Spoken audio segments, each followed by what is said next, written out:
I just want to explain why did I hear the fire EAS alarm in Cebu here in the Philippines. The reason why there is a fire emergency truck in somewhere in Mandaue City, which are going to Consolacion. You see a little smoke coming right there. You see that? The smoke came here. Oh well, you can see it.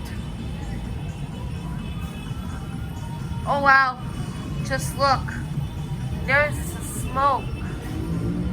Like behind, a smoke is behind the trees.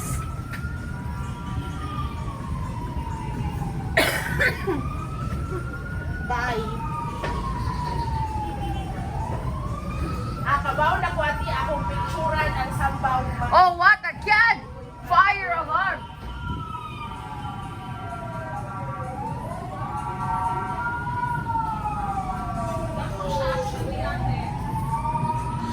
Oh, that is really shocking to me.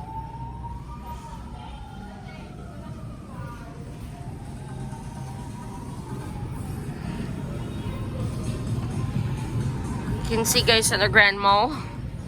So you can see. You can hear some music, so I'd like to hear it for you.